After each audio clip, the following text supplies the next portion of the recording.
Hello, friends, and welcome to the Optimized Advisor Podcast, where we focus on optimizing the well-being and best practices of insurance and financial professionals today. On this show, our objective is to help you optimize your life, optimize your profession, and learn from other optimized advisors. I'm your host, Scott Heinela. We hope you enjoy the show.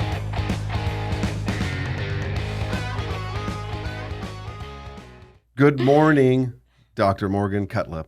Good morning. It's This good is to be here. second time. Yeah. Thank you for, allowing us to have this conversation again. Happy to do it. We had my wife in last time. That was interesting. She was very nervous, I think. I think she was too. Yeah. I was actually driving here like, I hope she's here again. I have so much that I want to talk to you about. All right. Ask away. So the main three topics we're going to talk about is critical race theory, masks, and vaccinations today. It's been really I'm totally nice. joking. Totally joking. That's not what we're here to talk about today. On a serious note, our first episode was episode 9, actually. I don't know where we are, actually. Are we on our 40-something? Oh my gosh, you've been busy. Not busy enough, apparently. No? Yeah, that's the thing. I mean, we do it every week, Yeah. but there's some people who do one every day. Kind of like how you do your social media campaign. I don't know how they do that. It's a lot of content. It's a lot of preparation and thought. I think there's a lot that goes into that to have a meaningful presentation or conversation and finding good conversations too. Yeah. It's a lot that goes into that. It's exhausting. Yeah. Well, so but in all seriousness, there is a number of things that I do want to touch base with you on. Certainly some time has gone by since we had our first conversation in the world. And we find ourselves, many people, I think, navigating some unique challenges with relationships, with workplace environment, with a lot of different struggles and interactions, if you want to call it that. It's a peculiar time we find ourselves in history. It's like the understatement of the century. Yeah, I mean, just migratory relationships. You think about different communities around the country and now being associated to new faces. Yeah. There's a lot of people in that situation, we being one of them. Yeah. Yeah, I think, I don't even know where to begin on this particular topic. I think that it's been really interesting as somebody in my profession where I'm a relationship expert and specialist and to watch how relationships on a macro level have been kind of functioning. We teach skills a lot of times. That's what you teach in this sort of space. And, there are certain healthy skills and unhealthy skills and certain things that are kind of off limits or, gaslighting is like a buzzword that gets thrown out a lot. And so it's been really wild to kind of just sit back and take in the world from through that lens and see that, on a micro level, we teach these skills, some of which we say are unhealthy, but then on a macro level to look at the world and the country and see how we're all interacting in relationships. And we're using a lot of really unhealthy skills. Right. Right. And the way that become day-to-day habits and we don't know any better. Why is it not okay on the micro, but it's okay on the macro? It's just been a really, I don't know, it's frustrating. And I think it's dangerous also to allow, just some of the unhealthy relationship skills and behaviors to exist on that big of a scope. So let's talk a little bit about first before we dive into some of these kind of relationship 101 topics that I want to touch base on is social media. And you're very active and successful in social media as a part of your outreach, but you're very intentional and thoughtful in that process. So before we were talking about reels versus posts and just the science behind it all, but also you mentioned, it's funny how everything in threes. And you said that you want every post to be 3 things. Yeah, so educational, entertaining, and I think I need to come up with another E, but it would be. Oh, it wasn't a third E. It was but it was where I'm identifying with like a pain point. Okay. So I'm like identifying with my audience. So I posted a reel the other day, and it took me 30 seconds to make, and it was about kind of the when you haven't been on a date in a long time and you go on a date and you kind of have that awkward moment. Right. And you're like in the car and you don't know what to talk about. It was just a reel that basically So I took a picture of that, and that's definitely one of the things I want to talk to you about. I know. That's it. And, But people we loved it. We will touch base on that. People So what does that it. mean, people love that? The metrics to it the metrics. mean what? What did you see from this? I saw within the first 15 minutes, I had over 1,200 likes. And that's one of the fastest liked posts I've ever done. Which means I hit something. I was just trying to identify, and then I give I always give education in the actual, content of my post, but in the caption. But I hit something that people. I'm very wordy. Yeah. I'll be wordy today. So deliberate in that. That's why I want to short to the point on the image, and in the video. But I hit something that a lot of people are like, "That's me. I see me in this," and then I can educate in the actual content. So let me ask you, sometimes I see your post, not a post, it'd be a reel. So first of all, let's back up. Yeah. What's the difference between a reel and a post? So a reel is a short video. I think they're up to 60 seconds now. Okay. A post is just stagnant. So I was saying to you before we started recording that the benefit of reels right now is that, I think the algorithm, I don't know for sure. The algorithm is like Let's mystical. disclaim, you are not I'm not a social media expert. This is my own experience, but I think the algorithm is favoring video content, specifically reels. The other thing is that reels sort of are like living content on your feed, which means that just because you posted it a month ago doesn't mean that it won't get shown today to somebody on their feed. For some unbeknownst reason. For some unbeknownst reason. So when I've had reels that have gone, viral for me, it's usually a week or two after I've posted it. Posts, they're sort of stagnant, and my understanding of the algorithm is that if people interact with it right away, it kind of starts to grow exponentially with how many people they show it to. If people don't interact with it right away, it kind of dies. It dies. So you got to post down in your feed. Yeah, you'll be like, oh, that flopped, and it's over and done. And then it kind of gets buried in your feed over time. Like I had somebody, I was like, what do you want the next series to be about? And they're like, attachment. I'm like, I just did attachment. But they're not looking through my feed to see that. And reels, kind of keep your content alive longer. Okay. So then you also mentioned you have series and carousels. Are they the same thing or are they different? Okay. So, I'm in a relationship space. And so I have just found it easier for me to pick a topic, like let's say attachment, which I'm sure we'll talk about. And instead of doing one post on it and then tomorrow talk about communication skills and then the next day to talk about how to fight fair, I find it better to do like a week or two just on attachment. So if you want a good kind of 101 on attachment, you can find it all in that sort of space. Carousels are a type of post. So you can post one sort of image or text box, and that's a post. Or you can add up to, I think it's 9. Okay. So that when people come to the post, they have to scroll through to see everything that you shared. The benefit to carousels, which I almost only do carousels if I do a post now, is that it keeps people engaged on the app longer, which is what, that's what Instagram wants. They want everybody So on that glued particular to post, Instagram. it's a carousel. Yes. Right? So those are the ones where when I see them in it, and damn it, you do your thing and it goes through, and I'm like, I didn't read all that. I need to see it again. No, that's a reel. Oh. That's a reel. That's when you're like, the words are moving too quickly. A carousel is just a post. And I find myself watching it repeat 5 times to get the whole thing. That's how they get you, right? Oh, okay. Yes. Okay, so we're doing carousels sometimes. Yeah, it has like little dots at the bottom, and then I have to keep swiping to get it all. Man, there's so much to learn. It's insane. It is. I've learned as I've just worked through it. Yeah. So how do people connect with you? For those that are not already connected to, that are listening, let's do that now. Okay, so my Instagram is mylovethinks. Like people always Plural. are like, what? Yeah, like love stinks, but it's love thinks. Right. Yeah. Cute. And then that's the name of our blog as well, so you can find everything there. mylovethinks.com. That's the access to the kingdom. That's right. There you go. Good. Okay, so I'm going to give you a choice. Okay. Do we want to talk about Attachment Theory 101 first, or the awkward moment on the date night? I don't even know if I said it right. Which is so true, but bizarre at the same time, as I as I read that, and then it, because it might not resonate with you. Did it not?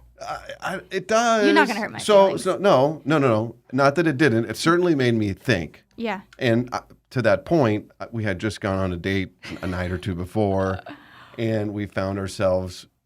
So there's the difference between, I think, this is me unpacking your comment. Yeah. Of like refreshing, comfortable silence and being away from the noise and just relishing in it. Yeah. Yes. And that being normal and like, this is wonderful. We can sit here and have a glass of wine and just kind of sit here and kind of be quiet together versus the crossing over into, we don't really have much to, or what do we talk about? Where do we start this date night conversation? Yeah. And so those were my thoughts. Yeah. So I think that's good. Those are good thoughts. It was funny because this drives me crazy because I'm not a black and white person. I'm a very gray, which is why my captions are so long. Where I'm like, I want to give you all of this information. And so this is a challenge for me on Instagram because there's so much nuance to relationships and to different topics that you can't capture it all in one post. And then I get really I'll get these comments from people sometime, and I'm like, come on, people. Like, there's nuance here. This is one piece of a bigger picture. Like, some people on that particular reel were like, not my problem. I don't know what you're talking about. Or, like, we don't have... talk. Yeah, like, we've never had this. And then the people who are like, I so relate. Please be nicer to those of us who have. Like, it's just interesting to see this sort of dialogue happening. But... You called it something in particular, though. Oh, the starvation? The starvation. Starvation. I thought I captured it in the picture here, but I didn't. My apologies. So let me speak to what you're saying first. I think that there are different reasons why there might be silence, awkward silence, and it might not be awkward silence. Like this relishing, like you and your wife, you guys do stuff pretty regularly.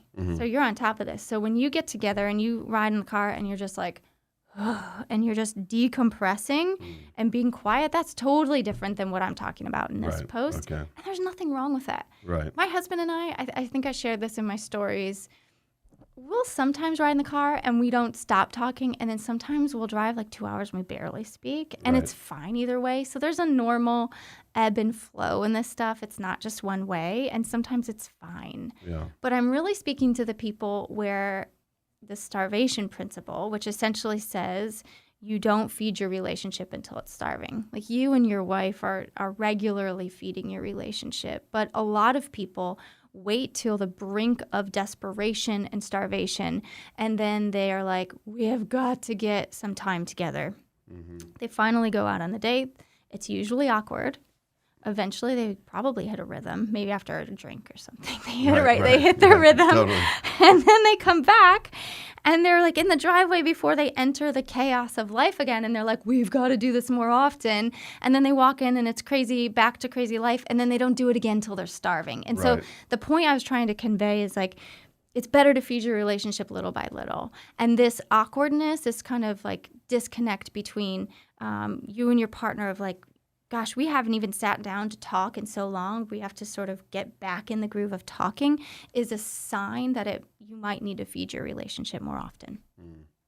Yeah, it's interesting, think about for us in our relocation to a new environment. We didn't go with family or anything like that. We went on our own, and finding those little moments where, let's say, we can go for a walk together. And it's just something we do after the kids are gone, or we'll go work out together, or we are more intentional about making sure we try and get a date night at least a couple times a month. Right now we don't have sitters. So there's my point is there's in life, there's sometimes these different obstacles, but you got to just figure it out. Yeah, I think you're bringing up something important, which is that you're basically saying life is going to work in ways that pull your relationship apart. And so that's totally just normal.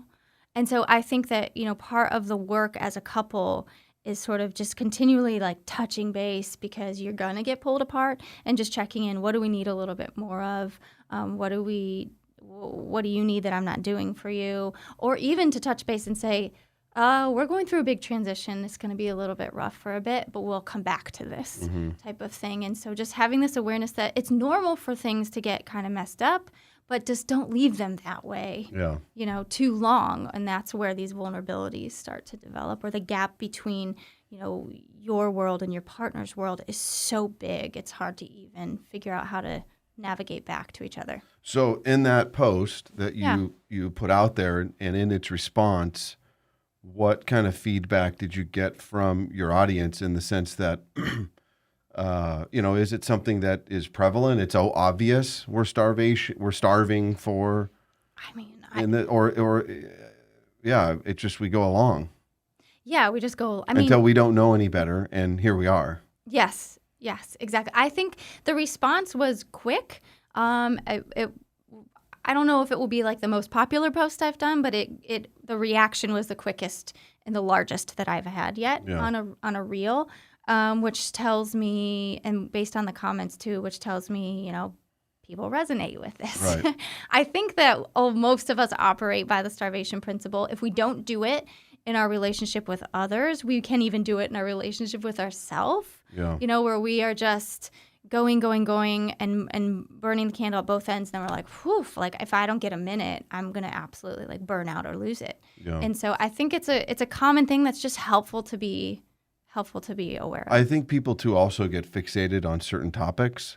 So parents, kids. Yeah. Like whenever we're together at date night, we're talking about the kids. Yeah. And then we lose sight of, well, what else happened in your day? Or who did you talk to that is non-child related? Or it's hard though. It's really because you life, have to be thoughtful. Yeah, and like life becomes really like kid centric, right? I mean, even we have center. Yes, Yeah. it's like everything kind of revolves around them. Whether it's sport when they're little, it's just like behavioral things or just whatever. Especially if there's a stay-at-home mom in the picture, it's like her whole world becomes kids. Yeah. And then when they're older, it's sports and other types of things. And so it's hard to venture outside of that topic. Yeah. But I know some people are like, we have a rule, no kid talk at dinner. I'm like, I kind of like talking about the kids a little bit, but Absolutely. then kind of moving on to other Being things. able to not just be fixated in any one topic. Yeah, exactly. And today, I mean, not to circle back to this, but just everything that's going on in the world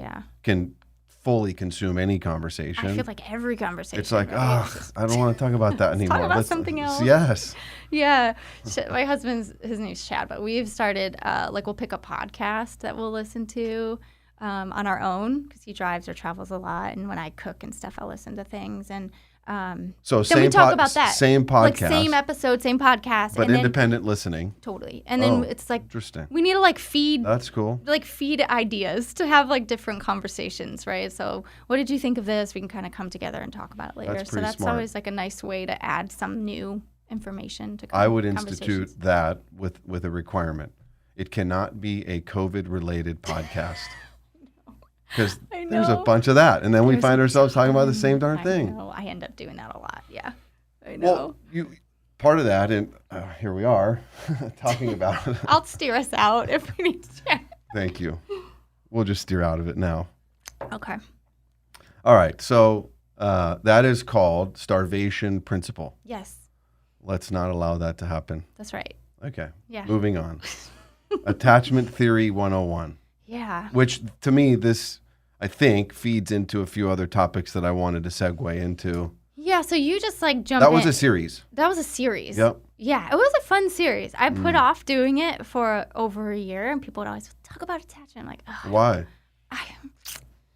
I don't know. If you spend enough time on social media in your niche, you'll realize there's trendy things. Mm. And so in my niche, it's attachment. Okay. It's boundaries. And it's self-care. I feel like those are some of the big ones. And I think I'm just have this aversion to doing something that's too. That's but I did fair. it, and it went over well, and it's a good topic. So just interrupt me because I can good. Yeah, no, that's fine. Okay, so let's do really quick. What is it? Yeah, let me explain it. So it was developed in the 1950s. It's one of the most it's a foundational theory in psychology, even though it's relatively new. It changed everything. So this guy named John Bowlby came up with it in the 1950s. And basically it is, the gist of it is the way that our earliest caregivers responded to us forms the way that we interact in our relationships throughout our life. And so he had a student named Mary Ainsworth, and she studied this theory further, and she did a really famous experiment called the strange situation.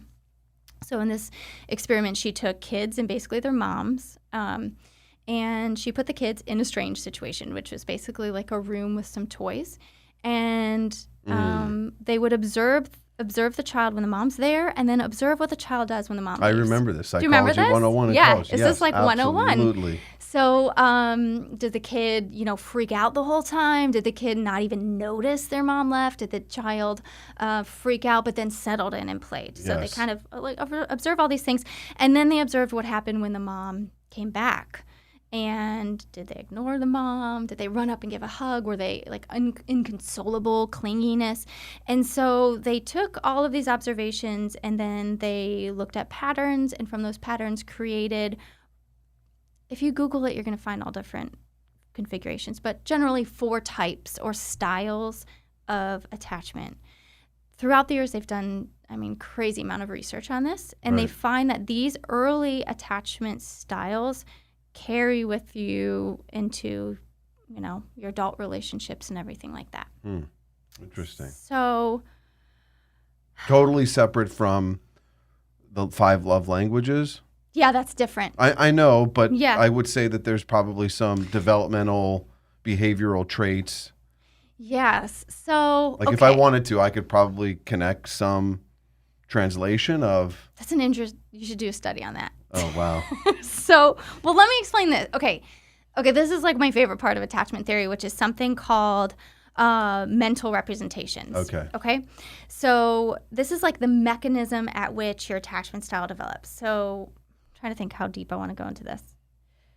I'll go superficial. Shallow. Yeah. Mental representations. Not superficial, shallow. Shallow, not too deep. Thank you. They're basically like internal pictures of external reality. Okay. Does this make sense? Yes. So let me give you a very practical example. Perfect. If I said, what do you think your wife's doing right now? Could you guess? Yes. Okay. I could try. Yeah, you'd probably be close. Right. Right? Or if you said something in particular to her. I'd have a very good idea. Yes. Okay, there's lots of names for it. Mental representation of your wife that you carry around with you. It's whatever you want to call it, working model, a template, or a mental picture. So this is the foundational concept in attachment theory, is that early relationships with our caregivers form these working models, these internal pictures of our external reality. So internal pictures of what we're going to expect from others in relationships. And you can think of them almost as like, we end up forming these pictures for everybody we have a relationship with, even acquaintances. Like you have one of me, right? Like right. All these, but these ones that we form early in attachment become sort of like the main ones that we filter everything through. So if I developed an attachment where that is an anxious, I can tell you the styles next, and an anxious attachment, I will start to like have a lens where I'm interpreting other people's behaviors through that picture in my head, that mental representation. I know that person. Do you know what I'm saying? Oh, yeah. Okay. Is this clear? Yep, that is clear. So next one. Okay, so then let me tell you the styles. Yes. Okay, so 4. Well, one has to be root. It is called anxious? Anxious. Yeah, okay, yes. so that's one. Okay. Yeah, so there's secure. Oh, yeah, I for sure know one of those people. But not you. Nobody in this room. You look over. Nobody in this room. Not it. Yeah, no. So very simply, these styles are representative of kind of like your confidence in other people. And or your this beliefs is rooted as an infant. This is very, Yes, so this was it's developed then. Developed. Developed in your infancy. It is not innate in us. No, and it's we carry developed it through exchanges with caregivers. So, if you've got for example, like if you've got a baby who's like crying inconsolably, and like sometimes the parent shows up, and then like sometimes they just don't. And this is pretty consistent. Like there's no predictability in that response. That usually develops into more of an anxious type because you don't know what's happening. Right. Yeah. Right. Or if you have a caregiver that is always there. Well. Or no? I don't want to. So then we're gonna get into the weeds if we in the theory. Okay. But like, if you have a caregiver who's like pretty consistently there, obviously like you don't have to be perfect, right? I don't want to freak people out and they're like, oh, I've ruined my children. Mostly there. That's a secure attachment. Okay. So secure attachment usually has a high trust in other people as well as a high trust in themselves. They set boundaries appropriately. They regulate their emotions pretty appropriately. Pretty confident people. So the other type is anxious. So this is a high level of trust in other people, but a low level of trust in self. So if we were just kind of going to label people, which is so not allowed, but I'm going to do it.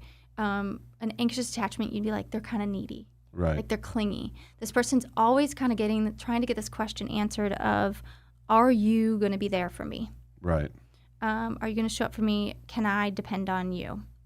Avoidant is the other one. They have a high trust in self, low trust in others. So let's label the avoidants. The avoidants are the classic kind of commitment phobe. They are the ones where you're like, I feel like women can often identify a relationship where you're like, gosh, they're like really into me. And then all of a sudden I don't even hear from them anymore. Right. This is an avoidant because what is scary to an avoidant, you can have like a lot of empathy, I think, for all these different styles, is that they desire closeness and connection, but then when you get close and connected to someone else, that's where they get hurt. Right. Like that's where they were hurt. And so it feels they vulnerable. Get to a point and then they're like, whoo, I got to protect myself. So if you don't ever depend too much on someone else, then you're not putting yourself at risk. So that's avoidant. And then there's disorganized, which is not as common, but it's a low trust in other and low trust in self. So that's not a good place. Low trust in other and low trust in self. So this would be, they would have had a caregiver who was like, it's like, I don't like to use the word trauma very loosely, but like kind of more of like a traumatic type of experience, or a caregiver who 1 minute is like comforting you and the next minute they're like yelling at you for being upset. Right. So a disorganized attachment kind of has like no strategy to get their needs met. They're they're scared of closeness. They're scared of abandonment. It's just. Is it easy for someone to identify who they are? I think Probably. If you do a little bit of, like if you just search this out, very quickly you'll find tons of information, and very quickly you'll also see probably where you fall. I'm sure there's plenty of assessments and things. There's tons. Yeah. Yeah, okay, and there's a good book on it, Attached, which is really helpful if people want to go deeper. Okay, let me say one more thing in case we are moving on, or we can keep talking about this. But I think attachment theory can also be really intimidating because it starts when you're little, and also it sticks with you. So I think a lot of times people learn their attachment style and then they feel like they're screwed because I'm anxious or something, and now this is great. This is how I'm going to be in all my relationships. And I think it's important that we consume information in a way we can handle, but also that we consume information and think of it like, if I understand it and I see myself in one of these styles, then I am empowered to do something with it. Right. Versus consuming information like, I guess I'm screwed, like this almost entrapping. So I think when it comes to attachment styles, there is opportunity to move towards secure by doing certain things. Yeah. So try to consume any information on attachment as like, I'm empowering myself to actually make changes in my relationships versus consuming it to feel like I'm absolutely stuck. Because I would have this, you're saying, in every relationship, so not just emotional or my friendships, but I could carry this. I carry certain levels of this into my working relationships as well. You might. I mean, it just depends. It just depends. I mean, it's almost like you're going to have you might have like a flavor of it. Right. But there's different, levels of investment in relationships or levels of vulnerability in relationships. And so where this might get stirred up in you in your relationship with your wife, it might not in coworker relationships. There's a lot less at stake. Mm-hmm. So it just really depends. Right, that's true. Yeah. Interesting. Yeah, I guess it boils down to creating knowledge in yourself and awareness, and then having the mindset of, now what do I do? How do I respond to this? Mm-hmm. Now knowing what I know about myself. Yes. So that the glass is half full, not that it's empty. Yes. And I think, too, there's something about depersonalizing some of this. So if you're somebody, for example, who's anxious and you're being called needy, or and you learn about attachment styles, and you're like, oh my goodness, I get it. Like I can identify this in my childhood. I can identify this in a pattern of my relationships. Like this is a thing. It's not just me. Right. So it can depersonalize it a little bit, take some of that power away, and then you can decide, like, what do I want to do with it? Right. And you gain the control and the power back in yourself, and then you have the ability to do something about it. Yes. Oh, that's great. That's interesting. So that series goes on for when you're doing that. I did that one. And you had great interest and feedback on that. Yeah, that one went over even though it was well. trendy. I know. Isn't that? I think that says something about me more so than like what I should be sharing about. Wow. I did it a few weeks ago, so you'd have to scroll back, and I think I did it for 2 weeks. So Okay. I did a long one. So the other thing I want to talk to you about was how was your day question. Such an easy question. Yeah. That we all ask. Yeah. And you had something to say about that. Well, I know, because you wrote, why is it not good? So. Did I? I don't know. Somebody did. Did I write that? Yeah. Somebody did. Okay. Oh, yeah. Why asking how was your day not good? Okay, so again, this is like, I can't do black and white. So here's the thing. Psych 101, we learn to ask open questions. So how's your day is a closed question. So you can say, if you Good ask. or bad? Yeah. How's your day? Good. Fine. How's your day? Fine. And it's like, end of conversation. So if you have a partner who's going to answer like that, it's not a helpful question because they're not going to give you anything else. Okay. But if you have a chatty, like. So let's approach this not only in the context of, relationship, adult, also child. Yeah. Same thing, right? I mean, Yes. yeah. Same thing. If I ask Effie, is our daughter, how's your day at school? It's good. It's good. Yeah, that's it. Even That's all I got. I mean, you expect that from a boy, for sure. I'll get You it get from my daughter. nothing. Well, my boy talks. Our son talks way more than He does. Oh, yeah. Oh, Yeah. interesting. But I mean, you just have to know what your partner is like. So if my husband says, "How's your day?" 20 minutes later, Right. right, I'll tell him, but he won't tell me. So then you have to look for other types of questions to ask. So get specific and leave them open-ended. So Yeah. I think I share a lot of scripts and You questions. had 5 questions. Yeah, so I think I printed them out because I wouldn't remember. So Let's go through some of these. See, this is just one of these little things that it caught my attention through your outreach, your engagement. It was like, that giving some awareness and just even if it's 10 seconds of additional thought, that I could do this a little bit better. And I find myself constantly needing to approach responses to, let's say, to Melissa, my wife, or my kids differently. And I, at least I'm now at a point where it's like, oh, I just screwed that up. Or I responded without thinking. Yeah. But starting to be aware and then absorbing that and learning from don't say don't.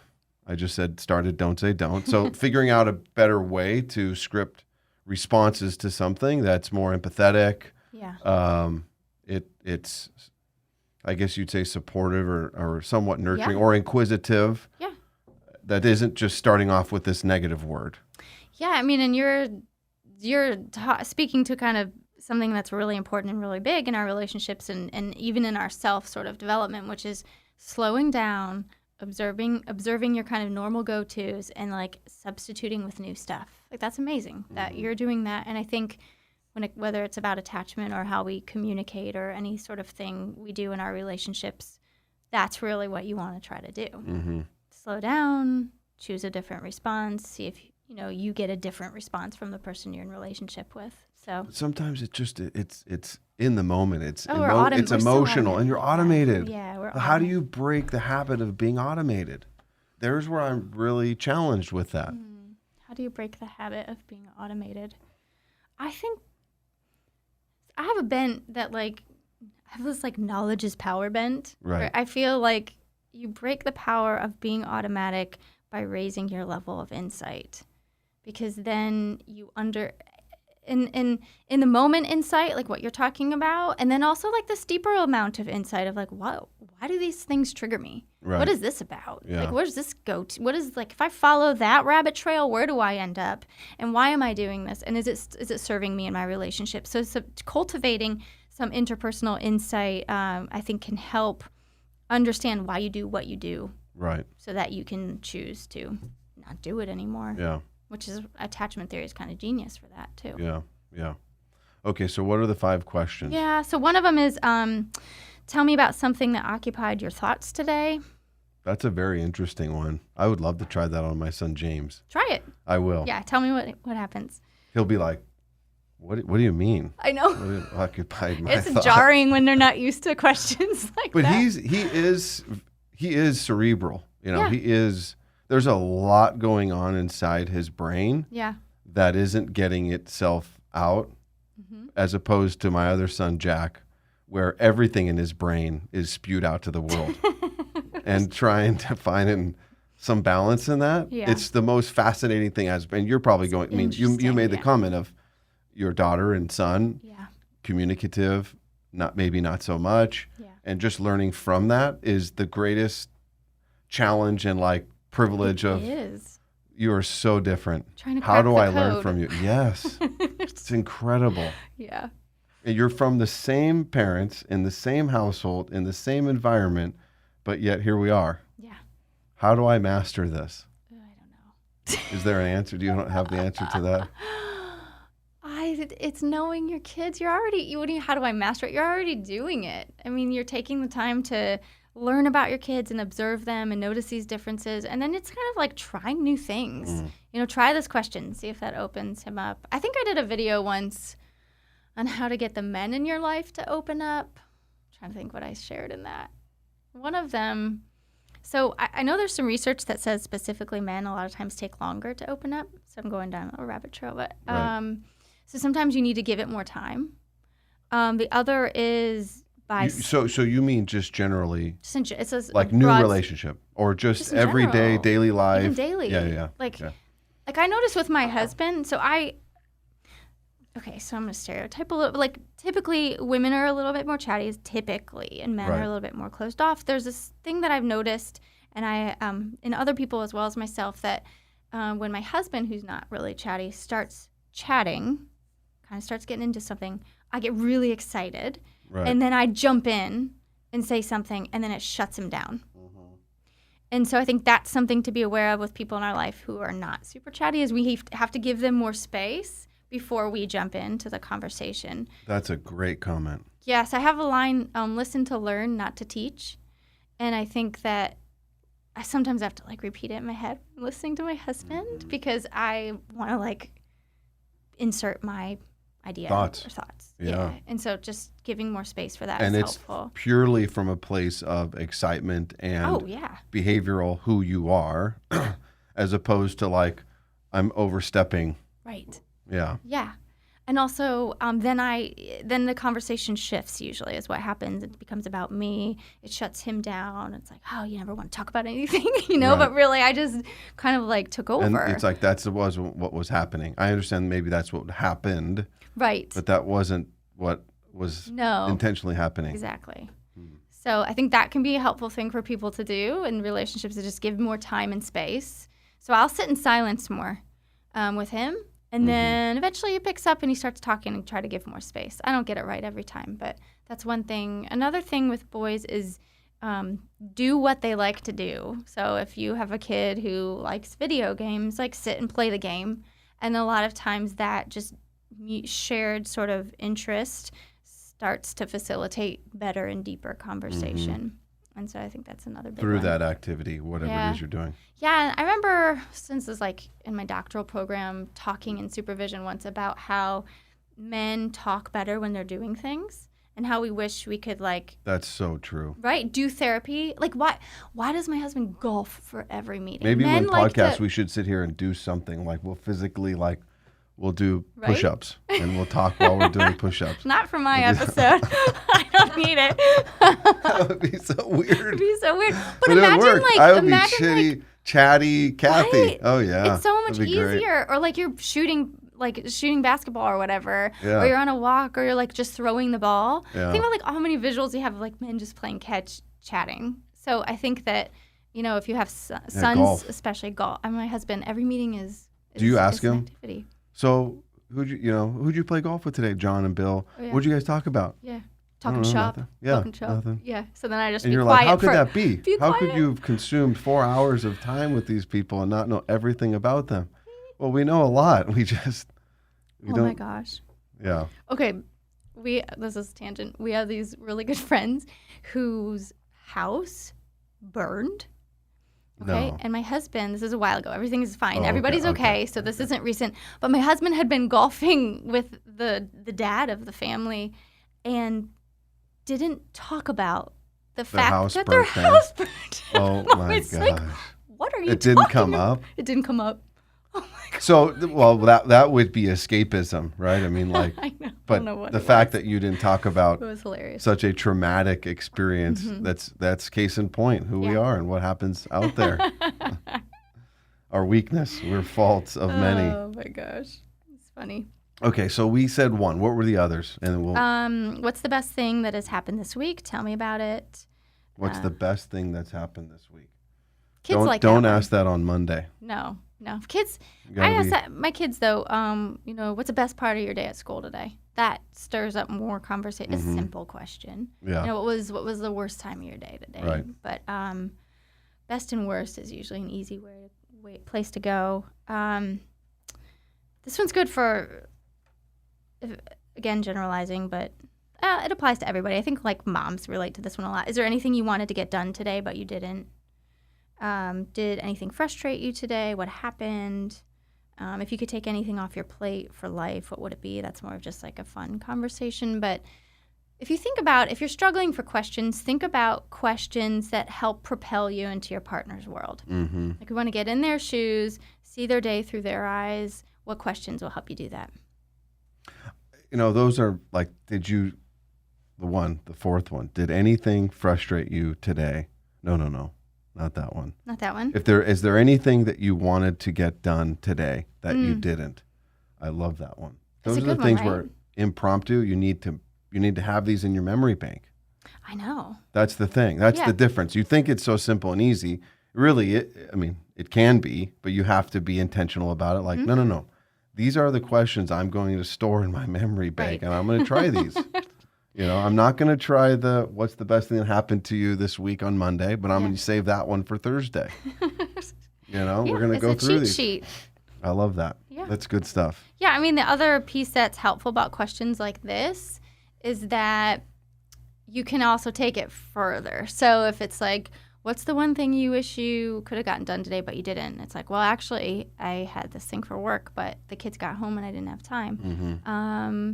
You don't have to, but there's also the opportunity to say, oh, I got them for a bit. Why don't you go get that done? Right. Then there's like the opportunity to support your partner in the ways that they may need. Yeah, so that's great. it's bonus. Okay, relationships, managing time. Last thing I want to talk Managing about. time. Okay. Yeah, you did some stuff on that as well. And this could be a never-ending conversation of just the scarcity of time, which is I find it bizarre at the same time because so many more people are now remotely working, which should mean that they're not commuting, they have more free time, they have flexibility and independence in their schedule. But I would argue that more than ever, people seem to have less time than ever. It does feel that way, doesn't it? It does feel that way. And on our world, so advisors, our customers and their clients, it's like people are harder and harder to access. People, advisors, our clients and our relationships, it's relationships with them and their team, relationships with them and their customers. Yeah. It is relationship through and through. And to some extent, you would argue that an advisor is somewhat in the hospitality business, if you will. I mean, we serve a purpose, but at the same time, it is people oriented. Yeah. And here we are, more and more, we're disconnected with people. So we're virtually in this environment. We find ourselves very, very busy. Maybe we're working from home. We're working from multiple places. How do we manage this time that it's seemingly more and more scarce? I know. Why do you think that is? Do you have a theory? I think people are just giving more. So first of all, less rigidity, if that's a word, to their time of day. So I find myself, let's say I get up in the morning, I should be exercising or doing me time, but unfortunately, I think a lot of people find themselves attached to their electronics right away. Yeah. They find themselves 2 hours in doing emails, doing whatever it is. Then maybe I have some process of, let's say, whatever it is, diet, eating food, saying bye to the kids, whatever that is. And then I get right into the meat and potatoes of my day. And I'm struggling with, when do I turn that off? Yeah, I actually don't remember posts on this, but let's talk about this, because I feel like we live now in almost like this boundaryless existence, right? Where there's if you even think about our parents' generation without cell phones or things like that, it was like more clearly defined what your day looked like, and way less distractions, and also clearly defined when your workday ended. Yeah. And I think that moving work home, for a lot of people, there's like a lot of blessings that come with that.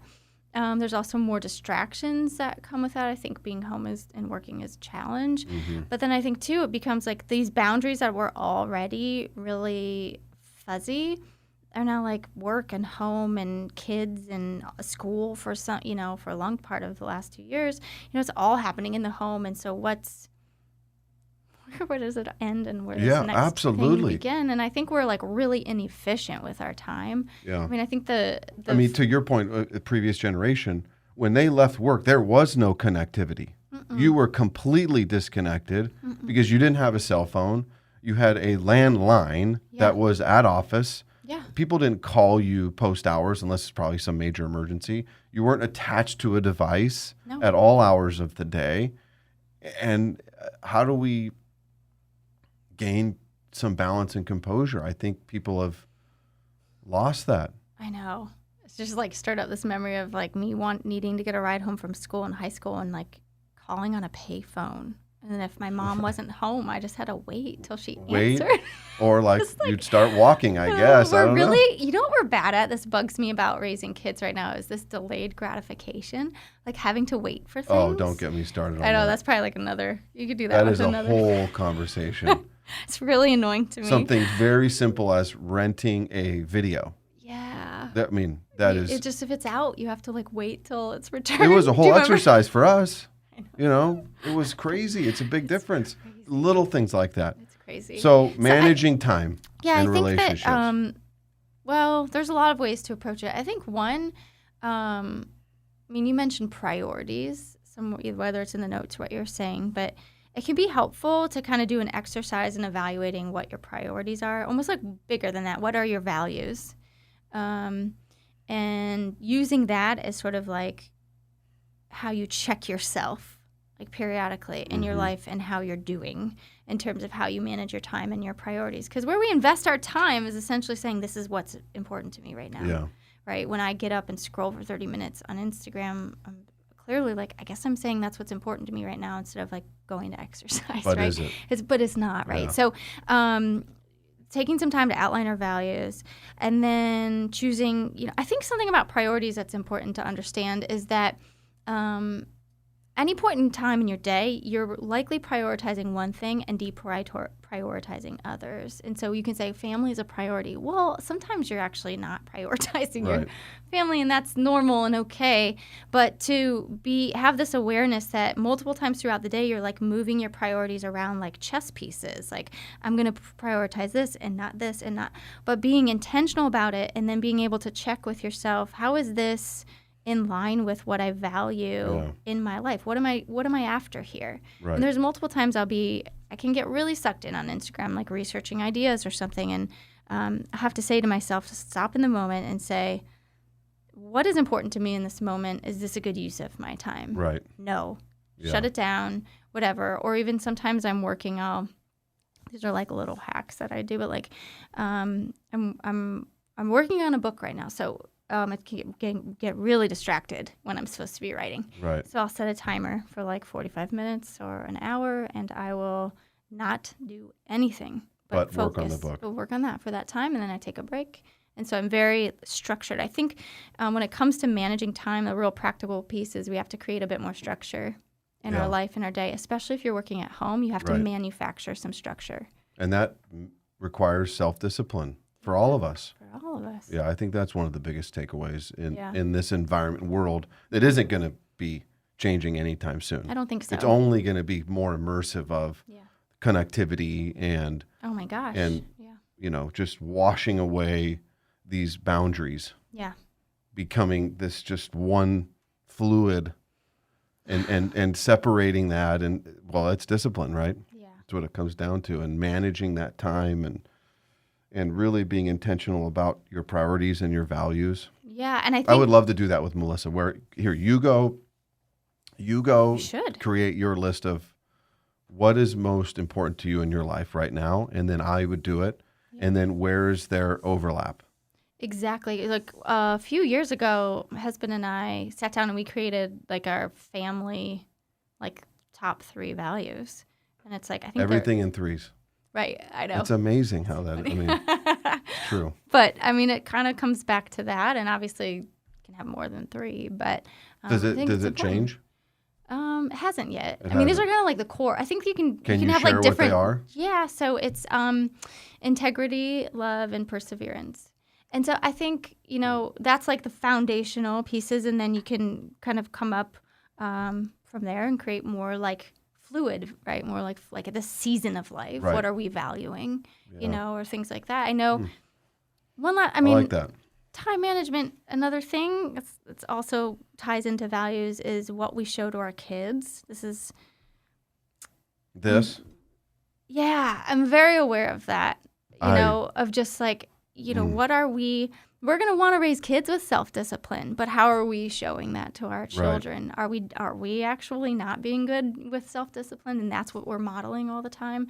And then how do we develop that in our kids and help them learn in this world where everything is at our fingertips? How do we teach them delayed gratification, some self-discipline, things like that? So it's important.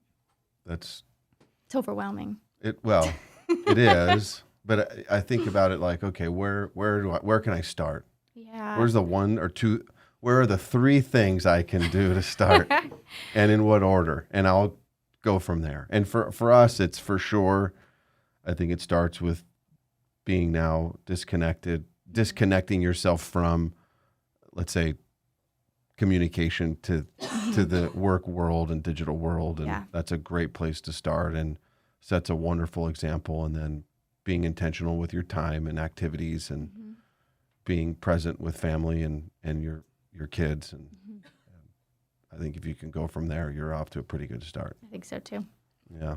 Well, hey, thank you for your time. Yeah, of course. Thanks for having me. I feel like we could have gone. I know, it's easy. Yeah. Like a 3-hour one. It is. Till next time, part 3 That's in it. the future. Sure, anytime. Bye. Bye.